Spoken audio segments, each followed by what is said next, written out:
رہنمائی کرتا ہے۔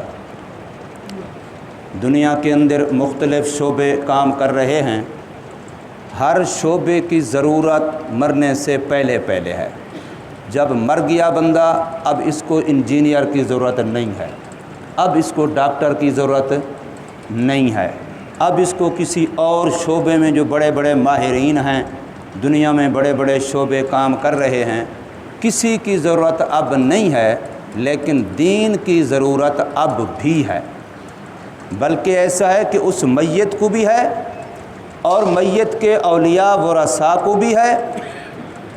تو دین ہمارا ایسا کامل ہے کہ کسی بھی موڑ پر ہمیں لا وارث اور تنہا نہیں چھوڑتا۔ حدیث پاک میں ایک مسلمان کے دوسرے مسلمان پر 6 حق اکٹھے شمار کیے گئے ہیں۔ ان میں سے ایک یہ ہے کہ جب کوئی فوت ہو جائے تو اس کے جنازے میں شریک ہونا۔ اب یہ ایک مسلمان پر دوسرے مسلمان کا حق ہے، اس میں کوئی برادری کا حق نہیں ہے، رشتہ داری ہونے کی وجہ سے، علاقہ ہونے کی وجہ سے، مسلمان ہونے کی وجہ سے کہ وہ میت بھی کلمہ گو مسلمان ہے اور میں بھی کلمہ گو مسلمان ہوں، تو اب اس میت کا مجھ پر حق ہے، چاہے وہ میری برادری ہے، چاہے وہ میرا خاندان ہے، چاہے وہ میری رشتہ داری ہے، یا یہ ساری چیزیں نہیں ہیں، لیکن ایمان و اسلام میں تو ہم دونوں شریک ہیں۔ اب دین اسلام یہ پیسے کس کے گرے ہوئے ہیں؟ ٹھیک، یہ کسی کا 200 روپے ادھر مسجد میں گرا ہوا تھا، اگر کسی ساتھی کا ہو تو لے سکتے ہیں۔ تو پہلا مرنے کے بعد جو حق ہے وہ ہے میت کا جنازہ پڑھنا۔ جنازے کے اندر 4 تکبیریں یہ فرض ہیں کہ آپ نے جنازے کی نیت کر کے سلام تک 4 دفعہ اللہ اکبر اللہ اکبر اللہ اکبر اللہ اکبر یہ 4 دفعہ کہنا فرض ہے۔ اگر کسی بندے نے 2 دفعہ کہا، 3 دفعہ کہا، 1 دفعہ کہا اور کچھ دفعہ چھوڑ دیا تو وہ جنازہ اس کا نہیں ہوا۔ اور پھر اللہ اکبر جو کہنا ہے یہ خیال میں نہیں کہنا، یہ زبان ہلا کے کہنا ہے۔ ایک ہے کہ بندے ایسے گم سم کھڑے ہوتے ہیں، نہ زبان ہلتی ہے نہ ہونٹ ہلتے ہیں، بس خیال ہی خیال میں کہہ دیا اللہ اکبر۔ تو یاد رکھیے خیال والا کہنا نہیں ہے، اس میں آپ کو زبان ہلانی پڑے گی، آواز نکلنا ضروری نہیں ہے، لیکن آپ کی زبان حرکت کرے گی، مخارج حروف آپ کی زبان سے ادا ہوں گے تو آپ اللہ اکبر کہنے والے بنیں گے۔ میت کا مسلمان ہونا، میت کا سامنے ہونا یہ شرط ہے۔ میت کا مسلمان ہونا اور میت کا سامنے ہونا یہ شرط ہے جنازے کے لیے، لیکن 4 دفعہ اللہ اکبر کہنا یہ فرض ہے، یہ رکن ہے جنازے کے لیے۔ اور پہلی تکبیر یعنی اللہ اکبر کے بعد ثنا پڑھنا، اس میں جو مشہور نماز والا ثنا ہے یہی پڑھ سکتے ہیں، بلکہ یہ سب سے اولا ہے، ورنہ کوئی بھی ایسے سیغے الفاظ جو آپ کو عربی کے صحیح یاد ہوں، جس کے زبر زیر کے بارے میں آپ کو اعتماد ہو کہ میں صحیح پڑھتا ہوں، تو اللہ تبارک و تعالیٰ کی حمد کے، تعریف کے، ثنا کے، مدح کے کوئی الفاظ بھی آپ پڑھیں گے تو یہ پڑھنا سنت ہے۔ پھر دوسری تکبیر کے بعد درود شریف پڑھنا یہ سنت ہے۔ اب درود شریف میں سب سے افضل درود ابراہیمی ہے۔ اس کی وجہ اور صاف دلیل یہ ہے کہ اگر درود ابراہیمی سے افضل کوئی اور درود ہوتا تو اللہ تبارک و تعالی فرض نمازوں میں وہ درود رکھتے، اور نبی پاک صلی اللہ علیہ وسلم فرض نمازوں میں اس درود کی تعلیم فرماتے۔ تو سب سے افضل درود ابراہیمی ہے، جنازے میں بھی یہی سب سے افضل ہے، چونکہ وہ دوسرا درود بعض نماز کی کاپیوں میں لکھ دیا گیا ہے، اس لیے پھر جنازے کے طور پہ بچوں کو یاد وہ کرایا جاتا ہے۔ جب نماز کا درود یاد کراتے ہیں جو درود ابراہیمی یاد کراتے ہیں، اور جب جنازہ یاد کراتے ہیں تو اس میں چونکہ نماز حنفی وغیرہ میں لکھ دیا گیا وہ دوسرا درود، جس میں سیغے تھوڑا سے تبدیل ہیں اور ہیں اس سے، تو وہی یاد کراتے ہیں۔ لیکن یاد رکھیے درود ابراہیمی کی فضیلت تمام درودوں پر یہ ایک مسرہ ہے اور متعین ہے، اس لیے اس کا پڑھنا اس درود سے بھی افضل ہے۔ ورنہ آپ سب سے بڑی چیز یہ ہوتی ہے کہ وہ درود پڑھیں جس کے آپ نے الفاظ کسی حافظ کو، عالم کو، قاری کو سنائے ہیں، بار بار آپ کو تسلی ہے کہ میں یہ ٹھیک پڑھتا ہوں۔ اور تیسری تکبیر کے بعد پھر ہم نے دعا پڑھنی ہے۔ دعا کے اندر نابالغ بچے اور بچی کی دعا الگ الگ ہے۔ ان کی دعا کے اندر ہا لنا ہو لنا کا فرق ہے۔ ہو لنا یہ بچے کے لیے ہے، ہا لنا یہ بچی کے لیے ہے۔ ان کی دعا الگ الگ ہے، لیکن بڑے عمر کا بالغ مرد و عورت دونوں کی ایک ہی دعا ہے، اور وہ بڑی جامع دعا ہے، بہت ہی جامع دعا ہے۔ اس لیے وہ دعا ایسی ہے کہ زندوں کے لیے، مردوں کے لیے، مردوں کے لیے، عورتوں کے لیے، حاضرین کے لیے، غائبین کے لیے، سب کے لیے اس کے اندر دعا آ جاتی ہے۔ تو وہ بڑی جامع دعا ہے، اس دعا کو ضرور صحیح طریقے سے ہمیں یاد کرنا چاہیے، اور وہ دعا اہتمام سے، ویسے بھی وہ دعا پڑھ سکتے ہیں، صرف یہ نہیں کہ جنازے کے وقت پڑھنی، اس کے علاوہ نہیں پڑھ سکتے۔ ویسے جب آپ دعا مانگتے ہیں تو وہ دعاؤں میں پھر بھی پڑھ سکتے ہیں، دعا اس سے مانگ سکتے ہیں۔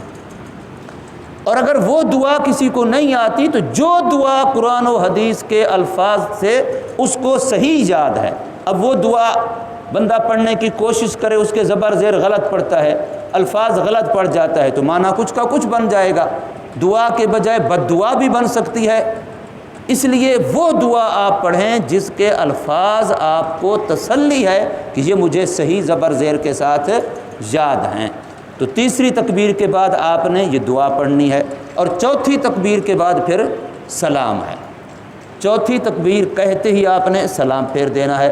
اگر کوئی بندہ جنازے میں درمیان میں آ کے شامل ہوتا ہے، جنازہ پہلے شروع ہے اور بندہ اب آیا ہے، دیکھا ہے جنازہ شروع ہو گیا ہے، تو یاد رکھیے جنازہ ایک ایسی چیز ہے، اگر آپ میت کے اولیاء ورثاء میں سے نہیں ہیں اور آپ یوں گزر ہی رہے تھے، دیکھا جنازہ ہو رہا ہے، تو آپ فوراً تیمم کر کے جنازے میں شامل ہو جائیں۔ باوجود ہے کہ گاؤں ہے، شہر ہے، وضو کا پانی موجود ہے، لیکن اتنا ہے کہ میں اگر وضو کرنے لگوں گا تو یہ جنازہ ختم ہو جائے گا۔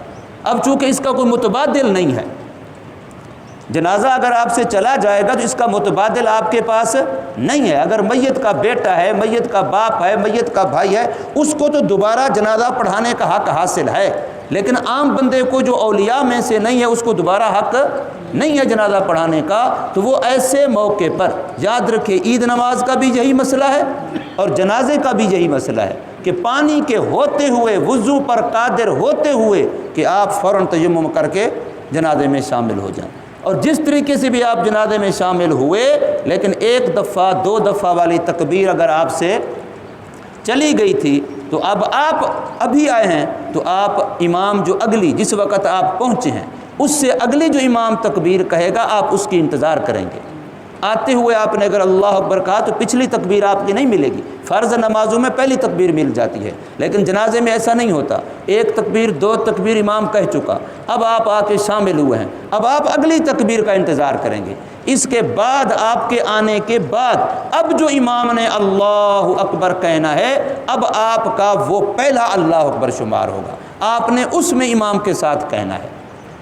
جب اس میں امام کے ساتھ کہیں گے تو پھر ایک آپ کو ملی، دو ملی، تین ملی، جو آپ کی رہ گئی ہیں، جس وقت امام سلام پھیرنے لگتا ہے السلام علیکم ورحمۃ اللہ چوتھی تکبیر کے بعد، تو آپ چوتھی تکبیر کے بعد اتنی مرتبہ صرف اللہ اکبر بول لیں گے جتنی تکبیریں آپ کی رہ گئی تھیں۔ آپ کو کچھ بھی اور پڑھنے کی ضرورت نہیں ہے، بس امام نے چوتھی تکبیر کہی، آپ کو پتہ چل دے گا امام سلام شروع کر رہا ہے کہ میری ایک رہ گئی، دو رہ گئیں، تین رہ گئیں، جتنی آپ کی رہ گئی ہیں آپ اتنی مرتبہ وہیں اللہ اکبر آہستہ سے صرف اپنے آپ تک، کسی اور کو سنوانے کی ضرورت نہیں ہے۔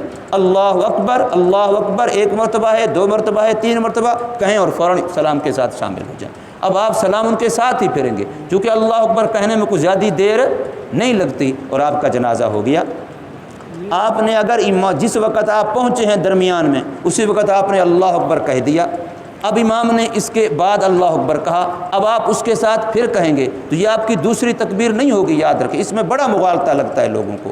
اس لیے جنازے کے ابواب میں یہ بات صراحتاً لکھی ہے کہ جس وقت آپ پہنچیں، جنازہ اگر پہلے شروع ہو چکا ہے تو آپ اگلی تکبیر کا انتظار کریں۔ جس وقت امام اگلی تکبیر کہے اللہ اکبر، اب آپ فوراً کہیں اللہ اکبر، یہ آپ کی پہلی تکبیر کیا ہوگی، گنی جائے گی۔ اس لیے جنازہ چونکہ مسلمان کا حق ہے، اس میں منہ دکھانے کی ضرورت نہیں ہوتی، سلام کرنے کی ضرورت نہیں ہوتی، حاضری لگوانے کی ضرورت نہیں ہوتی کہ میں بھی آیا تھا۔ اس سے ریا آ جاتی ہے، مخلوق مقصود ہو جاتی ہے۔ جو اللہ نے عبادت کے طور پہ ہمیں ایک کام دیا تھا وہ ریا بن جاتا ہے، دکھلاوا بن جاتا ہے، دنیا کی رسم بن جاتی ہے، ہم ثواب سے محروم ہو جاتے ہیں۔ چونکہ ہم نے ثواب لینا بھی ہے اور میت کو کیا فائدہ پہنچانا بھی ہے۔ ریا والے کا نہ میت کو فائدہ ہوگا نہ اس کو اپنے آپ کو فائدہ ہوگا۔ اس لیے جنازوں کے اندر آج کل یہی بن گیا کہ جی آئے ہیں تو اب منہ دکھا کے جائیں، ان کو بتا کے جائیں، سلام کر کے جائیں کہ پتہ چلے کہ فلاں بھی آیا تھا۔ تو دنیا مقصود نہیں ہے، نہ دنیا کے بندے مقصود ہیں۔ اللہ نے حق بنایا ہے، وہ مقصد ہے، وہ آپ کا پورا ہو گیا۔ ہاں ان کو آپ اس نیت سے ملیں کہ چلو آیا ہوں جنازے میں تو شامل ہو گیا، میرا حق ادا ہو گیا، اب ان کو تسلی بھی دے دو۔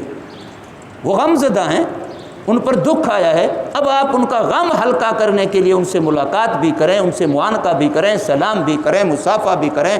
اگر حالات ایسے جیسے آج کل ہیں یہ نہ ہوں تو یہ ساری چیزیں جائز ہے، لیکن مقصد آپ کا منہ دکھانا نہ ہو بلکہ اب ان کی تعزیت ہو۔ تعزیت کا معنی ان کے غم کو ہلکا کرنا۔ ایک من کسی پر لادا ہوا ہو، اسی من کو 10 آدمی پہ تقسیم کر دو تو وزن سب پہ کم ہو جائے گا۔ تو ان پر جو ایک بوجھ آیا ہے، تکلیف آئی ہے، غم ہوا ہے، اس غم کو ہم بانٹیں گے، اس کو مل کے ایسی باتیں کریں گے جس سے اس کا غم ہلکا ہو جائے۔ تو یہ جنازے کا طریقہ ہے اور جنازے میں شامل ہونے کا طریقہ ہے۔ نیت جنازے کی عام طور پر ہر جگہ بار بار بتائی جاتی ہے، ہم اتنے غافل لوگ ہیں کہ ہمیں یاد پھر بھی نہیں ہوتی۔ تو اس لیے نیت دل کا فعل ہے، دل ہی دل میں آپ نے خیال کرنا ہے کہ میں یہاں جنازے کے لیے آیا ہوں، فلاں میت کے لیے آیا ہوں اور اس کے لیے دعا کرنے آیا ہوں۔ حدیث پاک میں آتا ہے کہ 40 مسلمان اللہ کی رضا کے لیے جب کسی مسلمان کا جنازہ پڑھتے ہیں تو گویا ان 40 مسلمانوں نے اللہ سے اجتماعی طور پر اس کی سفارش کی ہے کہ رب کائنات اس کے گناہوں کو معاف کر دے اور اس کی بخشش کر دے۔ تو جس کے جنازے میں 40 مسلمان خلوص سے شامل ہوتے ہیں، اللہ ان کی اجتماعی سفارش کو ضرور قبول فرماتے ہیں اور اس میت کی بخشش ہو جاتی ہے۔ اللہ تبارک و تعالی ہمیں عمل کی توفیق عطا